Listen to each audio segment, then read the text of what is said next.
Welcome to Connected. I'm your host, Haley Trimboli, and whether you are PhD curious or you are navigating your program or wondering what your fellow graduates are up to, this podcast is your go-to for inspiring stories, actionable insights, and meaningful connections within the PhD community. Right. Today, I am excited to welcome Dr. Morgan Veraluz to the podcast. Morgan earned his PhD in history from the University of Michigan, where his research focused on the environmental, colonial, and indigenous history of desert spaces, examining overlooked moments in history and the ways colonial encounters shaped the Chihuahuan borderlands. After years in academia as a researcher and lecturer, Morgan pivoted to the corporate world, where he now works as a program manager at Expeditors, applying his analytical and problem-solving skills in a whole new way. He's passionate about helping others take an informed and critical gaze in the world and supporting those navigating career transitions, especially those considering paths outside academia. So we'll dive into his PhD journey, the realities of graduate school, and his transition beyond the university world. So welcome to this podcast, Morgan. Where does this podcast find you today? This podcast finds me in Ypsilanti, Michigan, directly east of Ann Arbor, where I got my PhD. Amazing. Very cool. Well, let's just jump right into it. So, what first sparked your interest in history and particularly the environmental and colonial history of desert spaces? Yeah. So, from a personal standpoint, what sparked it was as a family, we'd always vacation in the West. So, I grew up in Texas, largely in Austin, Texas, and we would always vacation in either New Mexico around Albuquerque or venture to southern Colorado. And I always just loved the space. I loved the environment. And it was vacation. We were in vacation mode. So, I was always very much in love with that area. But I always experienced it through the lens of popular American culture. You'd go to little shops and you could buy little kitschy, Native American-esque trinkets or cowboy, sort of, cowboy hats and belts and whatnot. And that's what I knew about it. I identified New Mexico and Colorado with that kind of commercialism, and I loved it. And then I went to high school and I started taking American history classes. In high school, I took a bunch of advanced placement AP history classes, which I very luckily failed. I failed when I took my exams at the end of high school. And Oh. I'm very happy that I failed because it forced me to take history classes at college. When I went to the University of Texas at Austin, I was forced to actually get back the credits that I never earned. So I took American history survey courses and I was blown away. And that was really the start. Taking those courses in undergrad plus my childhood experience opened me up to a set of histories that were far more interesting and troubling ultimately about this country's history than I had ever reckoned on before. And I'd went in as a classical studies major to undergrad, but changed at almost the 11th hour. It was in my junior year. I changed to history without any regret whatsoever. What had been a burgeoning interest became a full-fledged fascination by the time I was going to wrap up my degree there. And so as I was finishing at UT Austin in 2005, it became obvious that there was more to do. I could not see myself not continuing to ask questions.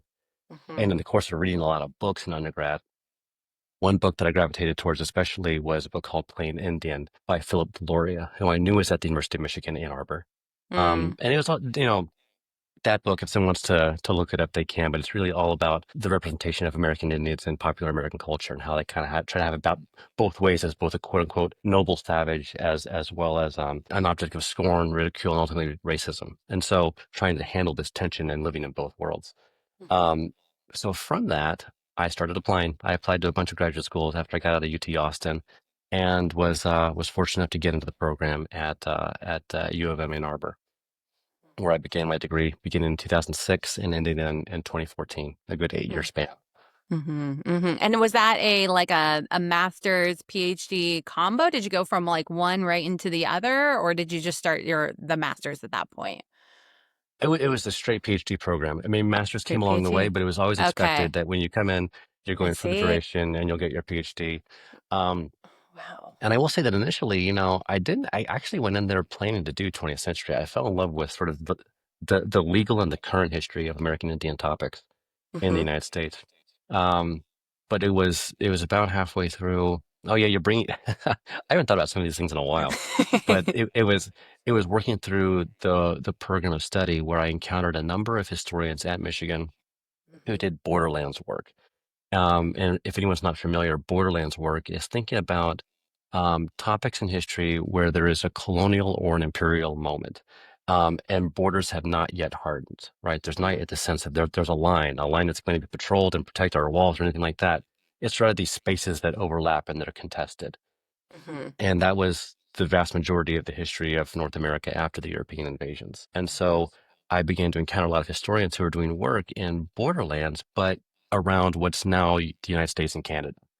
But I fell in love with this concept. And so as I fell in love with the concept, my history in the 20th century was always there. It was always there and it still is there. But it began to gravitate and I began to say, oh, wow, all that stuff that I was seeing and noticing when I was a kid in New Mexico and Colorado, I now understand that there are even more questions about that space that I never even thought to ask, but that now I really need to ask. And so that's how I kind of began to pivot as I came into the program here. And that happened pretty quickly. Within the first year or two, I realized, oh my God, I've got different work ahead of me than I thought I was going to have.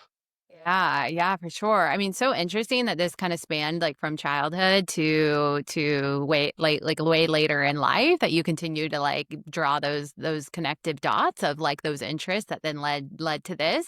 I actually haven't chatted with anybody on the podcast who has gone straight from like a bachelor's to a PhD program. So I'm very interested because that seems quite like a little more daunting, right? Because I think if you go from like a bachelor's to a master's, you may or may not end up in the PhD, but like you were very much committing to even more of a load of schoolwork and investigation on these topics and such. Like, how did you navigate that? Like, was there any question about that? Or for you, it was like, I have these questions, I have this, sounds like a connection at that university and like, what a great opportunity. You wanted to move forward. Oh, it was a fantastic opportunity. I was very, very excited. And I think I had really three things happening at the same time. One was a tremendous amount of self-confidence. I really believed in myself. And that carried me a long way because I had a very good experience preparing myself intellectually for what kind of rigor was in store for me at U of M. Not fully, if anyone remembers the shift for me, I still have traumatic memories going from middle school to high school. Well, going from undergrad to grad school was a similar traumatic shift. Yeah, But I had a yeah. lot of confidence. Had a fantastic cohort. We had a cohort that year of about 15 individuals come into the program. Wow. And the way that they set it up, we had a lot of courses in common that first year. No matter what we were going to specialize in, we had a lot in common. I think that's probably pretty typical for PhD programs, but it means that we got to know each other regardless. And we really were supportive of each other. I had some great people around me who we were all, in moments of that sort of self-doubt and crisis. It's tremendous to have someone who's going through more or less the same thing, Yeah. and you can lean on them and they can lean on you. But I won't deny, for anyone who is maybe seeing this and who's thinking about a similar journey, it is daunting. And one thing that I had to do for myself, and I wish I had done much more aggressively, is advocate for myself and be a little bit more aggressive in my questioning, because my personal background is that I was the only one in my family to have come this far. The second one in my family to get a bachelor's degree and the first to go to grad school. And so, in terms of personal background, I really had no idea what was waiting for me. A lot of these kids came from professor families. They had academic families, and so they kind of knew what the game was. I had no idea what the game was. And so coming in, I had to figure that stuff out on the fly. People were kind and people were generous, but there's that thing that happens where, it's okay to ask questions, but I certainly had a feeling, God, if I asked too many questions, I kind of look like I don't belong here. And so I did sabotage myself a little bit. And so I would encourage anyone in a similar position, if you're going straight into a PhD program, and if you don't come from an academic background, be a really assertive advocate for yourself and understand what's at stake.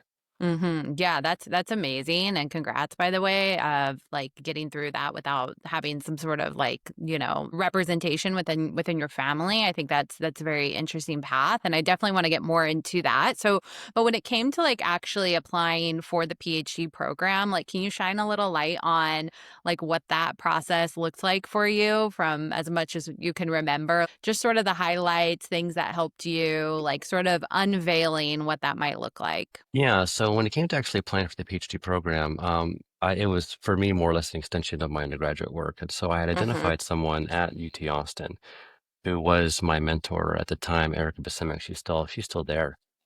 Great professor. And so she helped me identify what schools would be a best fit for me. But then at that point in those days, I don't know what the process is anymore, but there was the GRE and a pretty healthy application packet that consisted of a number of essays. So for me, Mhm. that was easy money. You know, it wasn't really Mhm. hard for me to complete the application process. I've always been a good test Mhm. taker. That part was in the bag. Mhm. And the essay was more or less demonstrating the same analytical prowess that I'd always done. And I think Mhm. really, even looking back, I think that's exactly what they were looking for. At that Yeah. point, they were simply looking for someone who could exemplify in an application Mhm. the kind of analytical and specifically writing kind of work that they would want Right. as someone who's a part of the program. Because ultimately, Mhm. what I discovered is that once you get into the program, professors do kind of imprint on you the same as you imprint on professors. And so Mhm. they want someone who can eventually, and as quickly as possible, collaborate with them. And so for me, I think it was useful that I was a strong writer and that I turned in really good writing samples Mhm. when I was applying to grad school. Yeah, yeah, I think that's really key and probably foundational to the application process today. And so did you gravitate toward University of Michigan because of that particular faculty member who had that book that you mentioned, the Yes. Plains or Plain Indian, or was it Um, another Plain reason? Indian. Yeah, no, it was that I got excellent advice early on from Professor Buscemic that when you go to grad school, if you're serious about staying in academia, it's really about the connections that you make, about finding the right faculty member to work with to develop your ideas. It really Mhm. is a waste of your time and theirs, frankly, if you just want to go to Yale for the sake of going to Yale. Right. If that Mhm. program's not right for you, or if there's not a faculty member who's right for you there, it's just not Mm. going to work. It is far too much work and effort unless you can forge that kind of connection. Mm. And so because I had a really strong gravitational pull towards the kind of thinking that I saw Phil Mhm. Delory exhibit in not only that book, but his other books, for me, that was a really easy choice. I applied around Mhm. quite a bit. I identified a number of academics who I would have liked to work with, but I was lucky, you know, Phil was my first choice, and I was Mhm. lucky enough to get into school to work with him Mhm. for the entirety of my Mhm. my graduate program. Yeah, yeah. I think that's a really valuable insight is choosing a program based on faculty versus the school itself. Or like I think a lot of things go into that decision, but being able to like recognize that at the end of this or during it, like having that collaborative relationship is going to be really key to your success and being able to connect or have somebody that you're able to work with. So yeah, I think that's very interesting. And so getting into your program, did you always imagine that you would pursue a traditional academic career? Like you had that in mind going into the program, or were you open even at that time to other possibilities on the other end of the PhD? Oh no, not open at all. No, Okay. no. When I went to the program, it was at a time. So I mean, I started that program in 2006. And Mhm. at that time, among the entire cohort and among department itself at that time, um, the expectation for all of us was is that we're going to go through this program and we're all going to get Mhm. tenure track jobs and we're all going to be in Mm. academia. And Mhm. so that is not the case anymore. They understand now that they need to diversify how we think about the degree. Mhm. No, but for the longest time, that was the desire. It wasn't until the very tail end of my time at Michigan officially, like I said, 2014, when it became clear that they needed to offer support for alternative pathways. Up until then, it was a lot of job talk rehearsal, a lot of prepping for travel to conferences and travel to other universities. But I mean, I believe this is true, but I'm sure someone will correct me if I'm wrong. But I think in my cohort of 15. I only know of one individual who, at least out of the box, upon the program finishing, landed that tenure track job. It's just a really brutal job market, especially in the humanities, especially in history. It's an Mhm. extremely brutal job market, and it's just not realistic to expect that we're all going to land that job. They just aren't out there. Mhm. They're Mhm. not out there. But anymore, I think that I would have done a few things differently, but I would certainly suggest that anyone who goes into a PhD program today have several pathways that they might be entertaining as they exit and emerge, and certainly capitalize on resources. There are now a number. There are at least three offices I can think of, but I can't recall their names exactly at Michigan now that exist now that didn't exist back then. That really Mm. specialize in career placement in counseling for this kind of thing, because I think it's misunderstood that Mhm. it's not quite the same guarantee that might have existed, 20 or 30 years ago if you get Mhm. a degree for even from a place like U of M, which was at the time and I expect still is like a top 10 program for history. Yeah, yeah. I mean, I think that's a very quick evolution, like to be going into a program and now there be like three centers to help to think about different pathways. So that's very interesting. I'm sure that evolved just from like you said, the job market, but also probably other pathways that students were naturally landing into down the line. So very interesting. So you mentioned the classism within graduate school. So can you share a little bit more about your perspective on that, like how it shaped your experience? I too came from a family of my sister and I were both the first to get a bachelor's degree in our family. And so getting to a PhD, I also had very similar experiences of being very new to that world, and other folks who are coming from academia oftentimes or have family members who are in academia and kind of help them get to that place. So anyways, would love to again hear a little bit more in your perspective on that, how it shaped your experience. Yeah, absolutely. So I mean, it started out actually as negative, and I don't mind talking about that. It became a positive towards the end, but certainly at first, I went through a pretty good bout in my first year, maybe even year and a half, of what I came to later find out was like this imposter syndrome, I think, which is an idea that a lot of people are familiar with. But certainly, you get in there and you start into the program and you hear people around you having conversations about the expectations or what they're going to expect in this year or that year. And the one I remember specifically is prelims. We were talking about prelims already. And it took me a long time. It's like, everyone's talking about prelims like they really know what this is. And I don't know what this is. I Yeah. feel really left out of this conversation. I feel like maybe I don't know what's going on. I don't belong here. Mm-hmm. And so it was around little things like that Yeah. that classism, I kind of tried to be a little bit invisible at the Mm-hmm. first year and a half because I didn't feel like I was quite the star. Like I couldn't get by on just the quality of my work as I had done in undergrad. Suddenly there was Mm. this whole bank of knowledge that I did not already have access to. Yeah. And it felt like I was going to be less than if I didn't acknowledge that. Mm-hmm. And and they were people who were, perhaps as there are everywhere, classist in their thinking. But eventually I found out that when I started to emerge from that and just say like, well, I do belong here. I should be in this program and I do Right. deserve to be a part of this. Mm-hmm. A lot of people had similar questions and thoughts, or they weren't entirely Yeah. clear because no one had actually done it yet. There were a few people who probably actually knew what prelims, for example, was, but not quite everybody. And so for me, that classism was as much imagined as it was very real. It was a very real thing. It was a very real force that I had to reckon with. But it certainly was something that I aggravated through my own imagination quite a lot. But that being said, I think it's something that enriched my program experience dramatically once I became much more transparent with Phil, my advisor, and everyone else. About 2 years into the program, I just like I need a little bit more help and support here as to Yeah. what you want me to be working on or what's expected.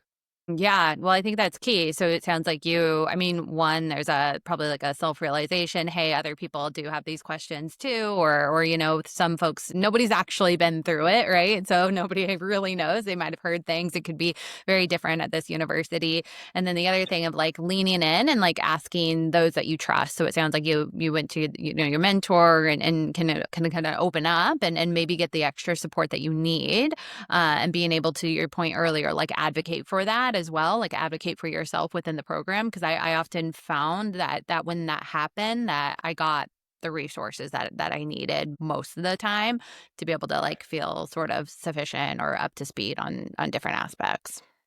And something you said that made me think that one additional resource that I would encourage everyone or something to do is that I also became genuinely friendly and close, quite close for many years with the administrative staff in the office. Mm. Yeah. And, I think a lot of people sort of don't see them. They can become invisible, but they really Mm-hmm. shouldn't be.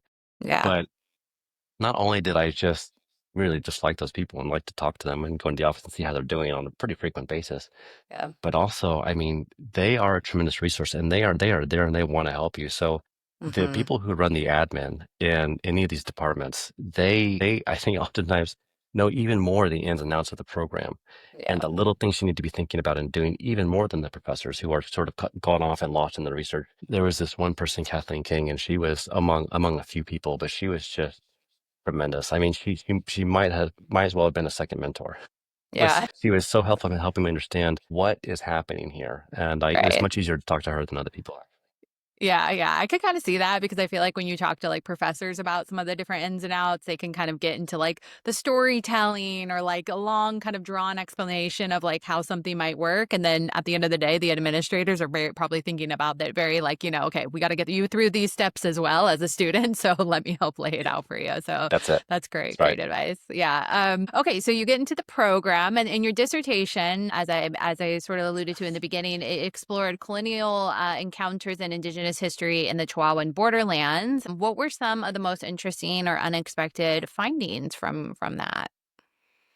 That is a great question. So one thing that I should say up front is that there was this book that came out called The Comanche Empire by Pekka Hämäläinen. And that galvanized the entire project. And so just very quickly, that book, if you it's a fantastic book. And anyone who's interested at all in American history should look at that book, or I should say North American history. The really argument centers on is that the Comanches were rather adept at creating an imperial presence, an actual functioning empire. It had the look and the feel of an empire. And Mm, they were able to flip the script and enact this empire on Europeans around them for a time. For a time. mm, And so when I went into this project, I was very much thinking about that book, and I was thinking about some other Borderlands books that I've been reading. But the surprise that I encountered in the course of doing the work was the environmental component, really. mm, Is mm, that beyond questions of culture, beyond questions of violence and empire and just what it meant for colonial power to invade and engage with an indigenous population is the strong role that the environment played. When I started, I thought, okay, it's the desert, so resources are scant. I had this very sort of infantile idea as to what role the desert would play when I started. But once I started doing research and I started to go down these rabbit holes and started looking at like tree ring research and water mm. flow and evaporation rates and how this Wow. plant does if you burn it for a year or two. But if you burn it for more than 5 years, bad stuff happens. Wow. This picture quickly emerged that actually there were things happening from about 1550 till about 1775, Mm-hmm. where the environment was just a little bit tweaked. It was a little bit different, and it made certain things possible Wow. that when the environment tweaked back to Mm-hmm. what it would be for the next about 150 years, a lot of that possibility kind of evaporated. Mm, And that was remarkable to see that the environment, while not a determinative factor for how peoples develop and engage with each other, it played a strong force in creating possibilities mm-hmm. for many peoples, and then specifically for my project, for a Mm-hmm. number of Apache peoples as they engage with this.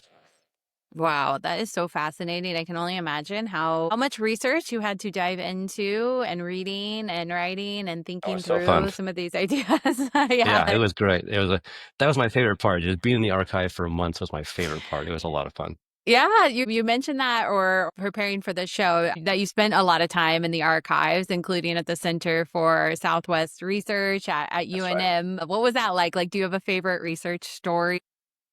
I love that I basically become faculty there. I mean, so I left Michigan in 2010 because I couldn't stand the winters. I wanted to go do this research and because the Center for Southwest Research was such a fantastic resource. By going there, I could make the most of my scant resources. They had a number of scholars back in the 40s who had cultivated sources from Spain as well as Mexico and across the Americas. So Mm-hmm. actually, it was this amazing Mm. repository for Wow. basically everything that I wanted.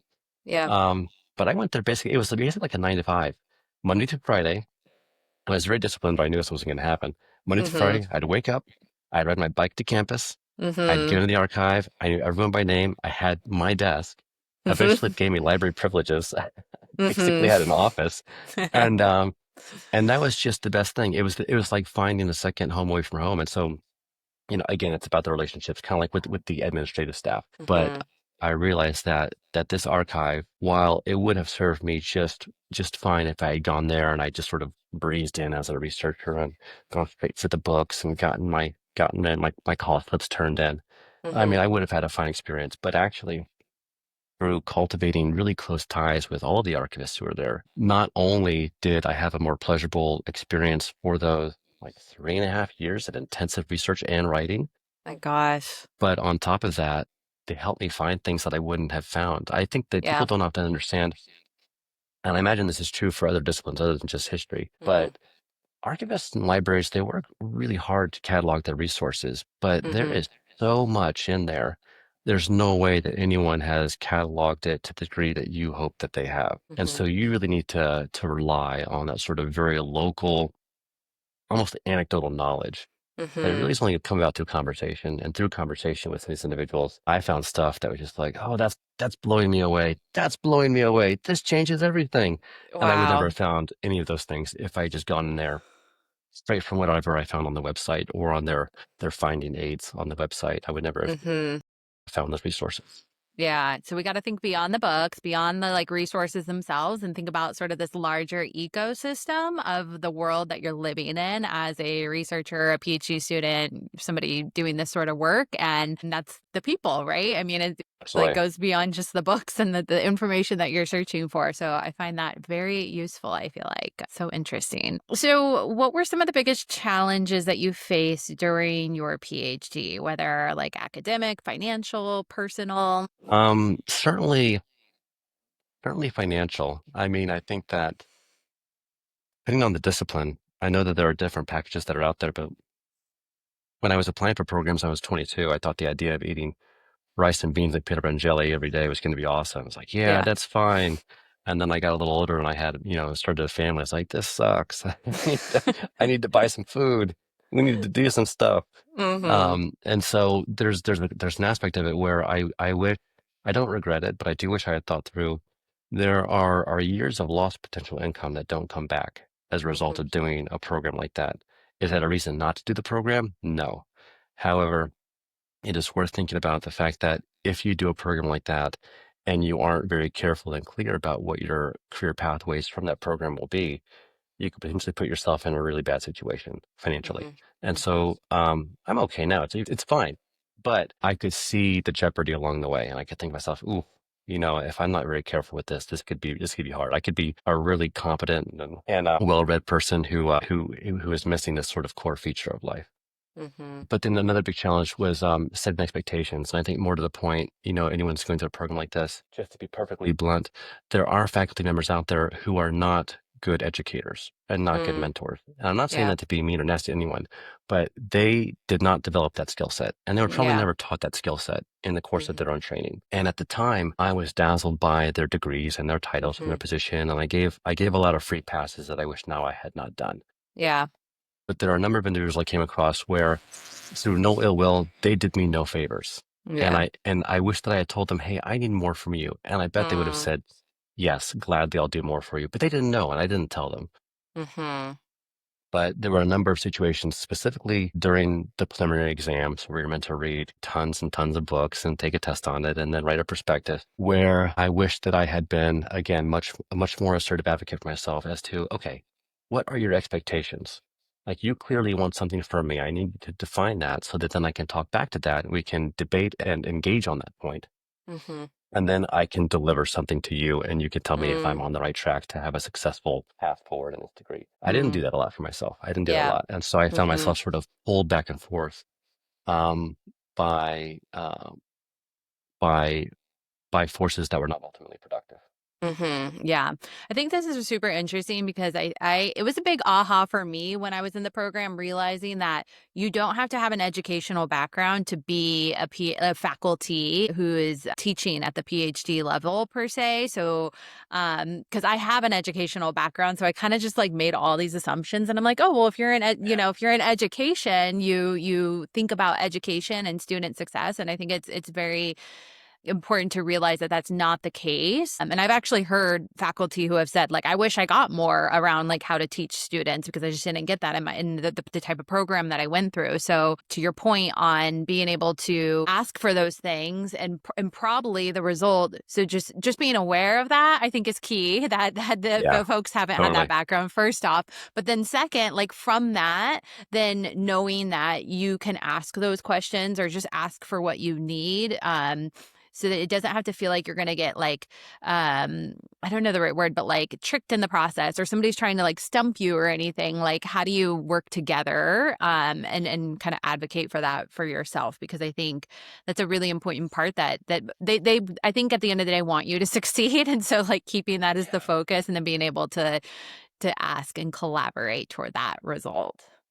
Absolutely. I mean, there's a concept that I've come across now in the corporate world that I wish I had thought about a lot, that I wish I had known back then. And one of them is, how to manage your boss. It's a Yeah. favorite concept. Where I am now, it's a favorite concept. Mm-hmm. And certainly I wish I had thought about how to manage or mentor my professors, Yeah. because some of them clearly needed some help, legitimately Yeah. so. Because I mean, to your Mm. point, no one means you well, but they can get swept up in, they get so focused, I think, on their own research or their Yeah. own teaching style or their own methodologies, that unless you advocate for yourself in a certain way, they might not take you as seriously as a soon to be or already present colleague as you Yeah. deserve to be esteemed. Yeah. So if you don't make that stand for yourself, they're not just going to give that to you. You have to sort Mm-hmm. of do that on your own. Yeah, yeah. Well, I think we should advocate for managing your faculty course as the baseline as for I totally PhD agree. students. I love this. So then, after earning your PhD, you spent some time as a lecturer and a researcher, and then what led you to ultimately leave academia? Actually, it goes back to something you just said. I mean, when I was at the University of Michigan, in terms of my educational training hours, I got 6 hours of real-time training as to how to teach before I was thrown to the fire, so to speak. I love my Mm-hmm. time teaching at U of M. It was a lot of fun and a good time, but I was clearly very inexperienced. So what happened then, how I got into my next position after the PhD and then how I eventually left was because I went into a full-time lecture position. I went to Tennessee State University in Nashville. I was lucky enough to get a position there. We were in Nashville because my spouse was pursuing her own graduate degree at Vanderbilt University. And Okay. so she supported me, I'm supporting her. And so we're going to Mm-hmm. Nashville, and I started to email all the schools in the area. It's like, hey, I just got a PhD. I'm available. You need some classes. And Mm-hmm. TSU took me on full time. And what a fantastic school. I had a really, really good time there. So at TSU, there wasn't sort of the typical split that you find for humanities faculty, where you teach, two, maybe three classes, and then you have a lot of time dedicated to research and writing. Well, no, they hired me as a lecturer. I Mm. taught five classes. I taught five classes, Mm. and I did some light committee work on the side. So really, all my time was taken up with teaching. I had very little time left for research and writing, but I loved it. I loved teaching a lot. I always enjoyed it when I was at U of M, but I really fell in love with that at TSU. And it was a difficult grind, but I taught both American History Survey classes. They gave me some license to teach my own courses. So I did teach a class on imperial encounters, some environmental history. I got to sort of bring some of my own research into the Well, classroom a bit. Mm-hmm. So it was a lot of fun. But, a couple things happened. One, I felt a tremendous sense of duty to the student body at TSU. And so I could have dialed back the teaching and done more writing, but I didn't. For 4 years, I chose to really just keep myself over to teaching. I don't Mm. regret that. But what Mm-hmm. that means is I didn't make progress on getting the dissertation into manuscript form, like probably would have been necessary to land ultimately that tenure track job. That probably wasn't the Okay. only reason that it never worked out for me, but it was certainly a contributing cause. Mm-hmm. So between that and coming just face to face with the reality that the financial stability that comes with academia at the lecturer, let alone the professor level, was not enough. We had just started a family, we had, small baby, and it's just like I want to be doing more than this. And so Mm-hmm. it did break my heart. And it took about 2 years to really work through the grief of walking away from that path. But Mm-hmm. ultimately, I felt a sense of responsibility to my first daughter, and then my family, that I need to be doing something different. Mm-hmm. And from there, through a happenstance of a neighbor would come home after I moved to Michigan, and eventually just chatting him up is how I found Expeditors. Totally random, totally just like wasn't looking for it. Wow. Didn't understand the company, didn't understand what they did. It's straightforward in logistics, and we won't get into what that is because that's a whole other podcast. But it was a really lucky find because Mm-hmm. I landed at a company and in a department specifically that really doubles down on employee development and Mm-hmm. really doubles down on project-based work. Mm-hmm. And so in terms of finding a corporate space Mm-hmm. where I was able to flex some of my skill sets that I had derived from academia, I really Mm-hmm. couldn't have asked for better. Mm-hmm. And I've been fortunate to enjoy great leeway in terms of coming up with programs. Of course, working with you, working with other individuals Mm-hmm. who have really been key to helping me sort of bring little Mm-hmm. flashes of that sort of previous life into this one. Mm-hmm. Mm-hmm. So that even though we're now in a corporate environment, it's profit driven, it's results driven, there are still spaces that we can carve out for true learning and development and to realize the benefit of that. Yeah. Yeah. So it sounds like this job found you and you didn't have to find the job, but Luckily, yeah. or in some sort of way. I'm probably oversimplifying it, but like for somebody with a PhD who is either just graduated or went into academia and then is looking for like industry roles, like how would you advise somebody on like how to think about your skill set that you developed? Like how do you make your PhD look valuable to the corporate industry? Or how do you kind of stick out, or what should you be looking for somebody who is looking to work in industry and still kind of hold true to maybe some of the skills that you developed within academia? Well, speaking from a humanities standpoint, two things come to mind, and one is tone and one is contribution, of results oriented contribution. So the first one, tone. It took me a long time to realize that the kind of discourse that is prized in academia and the way that one comes across is not valued equally across the landscape. And, I won't say that Expeditors or any company that I've encountered is anti-intellectual, but certainly there is the very real sense in thinking that messaging needs to be broadly accessible. And if you can't make yourself understood, and if you can't make yourself approachable and find those new relationships, just as I found them in the academic admin office or at the Yeah. archive, if you can't forge those relationships using a vocabulary and a set of known phraseology, then you're putting yourself at a disadvantage. And Mm-hmm. I saw that from the get-go, and so I adapted fairly quickly, but I Mm-hmm. could have done more. And I think that many times academics, they're trying to bring across the value of their education. I spent all this time becoming as intelligent as I am, and by God, I want you to see that and know that I'm serious. I'm serious, and I did real work here. Yeah. And you deserve credit for all the work that you've done. That's absolutely true. And at the same time, that can be read as arrogance. And, people might not use that word in their critique of how you would come across in a corporate job interview, but it is very easy to come across not as someone who is confident and intelligent and thoughtful, but it can come across as arrogant. So be careful and thoughtful about tone. Yeah. The other thing that I could have done better, but still did all right with, was just thinking about translating the work that you do into a result, some kind of return on investment. In academia, there's this broader embrace of sort of pure research or pure thinking. If I was in the archive and I stumbled upon, as I did, this topic where suddenly game theory from economics, game theory suddenly makes sense for my dissertation. Well, I mean, I can go and I can just spend 3 weeks doing that, and everyone's cool about it, and it's fine. And even if that rabbit hole doesn't actually yield anything or doesn't get incorporated, it's like, well, okay, but it was worth the discovery. Yeah. I think as you're transitioning to a corporate environment, you want to be very careful to help that company understand that you understand risk, that time and resources are valuable, and that ultimately you're going to pursue lines of inquiry that may be innovative and may be novel and may be inherently, therefore, produce a little bit of waste. But ultimately, you do have your eye on some sort of quantifiable gain, Mm-hmm. because at the end of the day, they do want that sort of applied rather than pure research approach. They want to know there's quantifiable gain at the end of that pathway. And for me, I think that I was really good at talking up sort of the thrill and excitement and sort of the love of the hunt. Let's hunt out this idea. How can we best do this program or this certification? How are we going to do this? But I might have done myself even more service if I had come up with some firm quantifiable projections as to why is that a question worth asking versus the 15 other questions that other people want me to be asking at the same time. Yeah.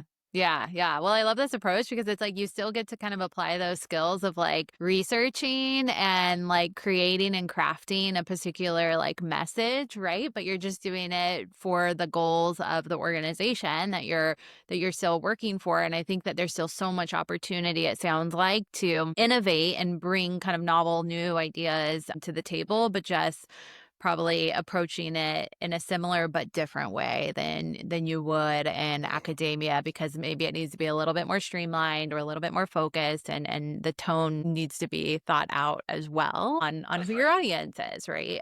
But you think just similar things that we do in academia when you're writing for somebody as well. Yeah, I mean, when you think about it, when academia, I went on a number of job talks, and what I came to realize over time was that in academia, really what it came down to, I feel like time and again, was that they wanted to know if I was going to be a good colleague. Is this someone that I Mm. want to spend, the next 20 or 30 years, really until I retire, being around? Yeah. Our research interests will not align because otherwise we wouldn't be hiring for this position. But is this Yeah. person going to be a good faculty member? But Hmm. in the corporate setting, they want good colleagues and coworkers, but really they want to understand what kind of value add you're going to bring. Hmm. And that's not to say that it is purely economic or cold in that way, but it's just at the end of the day, their job is to produce value. And if you can Yeah. demonstrate that you can be part of building value, then you have done yourself a great service. Yeah, yeah. I've heard a few folks who've said to me that when you have a PhD, you're almost not like industry almost looks down on you if you're coming to apply with a PhD. Like, what are your thoughts on that? Do you agree, disagree? Well, I've only ever worked for this company and the aftermath of academia. So speaking from sample, this one sample alone, I can say that there is an element of, I think it's just that they don't know what to do. There's still sometimes I think they don't know what to do with me. You know, um, I think the people who are closest to me in my department, they know exactly what I'm about and they see the value and we're great. But by and large, the company is driven by tactical, operational people who go out and they're doing things. They have a set of tasks, and those tasks are essential to generating revenue. Hmm. And because my role is pretty far removed from the tactical operational aspects, it's like, well, what do you do? Like, are you, do you help move stuff? Like, how do you add to this? So, I wouldn't say that, I don't think anyone looks down on me, but it's certainly the case of like, well, what are you doing here? Mm. We move freight, we manage supply chains. It's like, well, yes, that is true. Hmm. That is true. But when the company has become as large and specialized as it is now, if you don't invest something into the infrastructure and the superstructure of that company, then what you have is essentially too many independent, semi-rational actors. We're perhaps not cooperating in the same ways. But no, I think that, there is certainly a streak in culture broadly, and I think in American culture that could be described as anti-intellectual. Hmm. But I wouldn't say that I've encountered that where I am, luckily. Yeah. Yeah, yeah. Well, I appreciate that perspective. So thank you for sharing. Yeah. So looking ahead, what's next for you? Are there any like projects or areas that you're excited about that are right in front of you? Yeah, I guess the one thing that I would say is that I have gotten really serious about trying to document project work in my department. I've always had a Mm. good pulse on what we do as a department in terms of our strategic initiatives and the projects that are tied to those initiatives. But I've never been able yet to crack the nut of gathering a really solid data set around it. Mm. Um, because projects by their very nature are always unique and different, they have different constraints, different deliverables. It can be difficult to quantify them in ways that are comparable across projects, but Yeah. it is possible to do so. Hmm. So I put a lot of work and investment into to certain platforms. In my case, Azure DevOps, a Microsoft product, Hmm. that allows me to assemble certain data points around projects. And so I'm trying to find ways to help not only the team, but really the broader company understand the tremendous value that there is in project work, but then Mm. also the tremendous risk for waste. Hmm. Because something that happens is that when your projects are started or projects are started that don't have sufficient support or support that ebbs away, and then eventually those projects just sort of fall apart. And that's incredibly wasteful. Hmm. And from a corporate perspective, not only is it a great sadness that you don't get to realize this original idea that you had imagined when you began the project, but then at the end of the day, you have sunk perhaps hundreds of hours of labor hours into an effort that didn't yield anything. And Hmm. so either don't have started it or commit the resources to it and see it through at least to the point where you have a diminishing return and then stop once you realize, okay, this is not going to produce the result that I intended. And it's not only that, but it'll be a negative result. I need to get away from this. Hmm. As right now we don't have that. And that's really tough to come by. I think a lot of companies struggle with really quantifying what that is. And so, the role Hmm. of program manager is relatively new to the company. It's been around for a bit, but it's a really sort of flimsy role. There are Hmm. people who do this role really differently than how I do it. And I'm not saying that Hmm. I do it the best way, Hmm. but I am trying to approach it from a very academic and now at this point, almost like a social sciences approach Hmm. and trying to use data as my friend to advocate for not only why projects and programs are important, but why the company should invest even more in this space to stay Wow. competitive. So interesting. Yeah. Did your what you learned about data collection research within your PhD help you with this thinking about the quantifiable aspects of this, the data aspects of this, or no, not at all. It helped me to a little, and then I had to kind of find other resources and such to do this work. No, it was the beginnings. I mean, I certainly the majority of my fascination with data comes from Expeditors, but I think that actually it was the environmental component. Once I got deep into the environmental history of the Chihuahuan Desert when Mm-hmm. doing the research, I mean, it really mattered understanding what the precipitation rates and the evaporation rates, what Hmm. the net primary production of certain plants are. There are these things, these little terms that describe in quantifiable terms, you know, how many calories might you have expected would be produced within an area like this? How Yeah. much heat might have been experienced there? And what would that have led to? And so Mm-hmm. understanding how there were actual numbers that could be tied to historical data from the Mm-hmm. colonial era that Right. would have had a really significant impact on the stories that I could tell. It Mm. was not really a hard leap to see how, okay, within the world that we live in now, where everything can be synthesized down to a data point, I Yeah. can extrapolate this to the nth degree. I can just keep Yeah. going. Yeah. Wow. So interesting. Well, I have two final questions that I'm asking every guest. The first question is, what's one book, podcast, or article that every PhD student should read or listen to? Um, that's a great question. Okay, so it's an older book now. It's an older book, but I still think it's a beautiful book. One of the most beautiful books I've ever read academically. It's called The Middle Ground by Richard White. Mm. Um, I believe it's maybe 1992 is when it came out. So it is an older book, but Mm-hmm. it's a fascinating book because it does fold together many types of history, imperial history, economic history, cultural history. But what's so nice about this book is that it combines rigorous historical analysis, Mm-hmm. beautiful writing, Mm. um, and a really captivating metaphor. This idea of the middle ground, where two peoples who are very dissimilar, and in this case, French and a number of indigenous populations, Mm-hmm. come together, and as the book says, creatively misunderstand each other. And so, without getting into more details about the book, Mm-hmm. I think that it's a book that helps you realize the many different worlds that a person can live in no matter what they choose.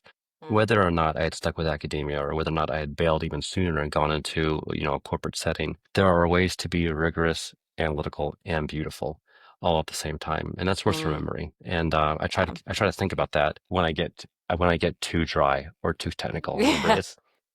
it's worth it's worth finding ways to make this beautiful because Yeah. why I love that. I love that. Being able to bring in that creative aspect into some of the day to day that we can often get just kind of ground into. So thank you. I will link to that. And then, final question, if you could give your younger self one piece of advice before starting your PhD, what would it be? So many pieces of advice. Drink less coffee, go to bed earlier. Yeah. I think the piece of advice that I would probably give to my former self would be to moderate more, to Mm. moderate more. I think that it's really easy to go into an intensive program and become intense. Mm-hmm. However, I do think that can lead to burnout, and certainly I brushed up against burnout more often than I care to admit. And Mm. so there are ways to work hard. There are ways to show worth. There are ways to feel worth that don't involve sacrificing personal health. Mm. And in my own experience, again, I had largely a great time, but that first 2 or 3 years, there was not a lot of sleep. It Yeah. was it was a lot, and I wish I'd been a little bit kinder to myself. So Mm. just going back to like, it's going to be okay. If you don't Mm-hmm. read every article, if you don't get to those last few chapters, it's going to be okay. Yeah. But just be kind to yourself. And I think I could have saved myself some grief and ultimately some productive creative energy down the line if I'd done so. Yeah. Yeah, yeah. Well, I think that's important and I love that message. So thank you so much for sharing that. And thank you for this great conversation. Thank you, Haley. Really appreciate you sharing so much wisdom and insight that I think will really resonate with listeners. Before we wrap up, where can people connect with you, follow your work, or learn more about what you're doing? Well, the dissertation is online. U of M is a public university, so anyone who wants to read it can just Google my name, and you will find it. I don't know what else they'll find. Hopefully, nothing. They can find my dissertation. And then I am a social media Luddite, but I'm on LinkedIn. So if you want to connect Okay. me on LinkedIn, you can absolutely connect me on there, and I'll always say yes. Wonderful. I will link to the dissertation and to the LinkedIn. So again, really appreciate it, Morgan. Thank you. What an awesome conversation with Morgan Veraluz. That was fantastic. I thought throughout the whole conversation, there's so many nuggets there for PhD students who are in the midst of their program and remembering to not forget about those who are in administration or some of the different resources that you wouldn't typically think of in your environment and being able to connect with those, especially if you're new to academia like Morgan or myself, that it does not have to be a very hidden, challenging process. So just make sure that you are advocating for yourself, asking for what you need, have those conversations. Very important.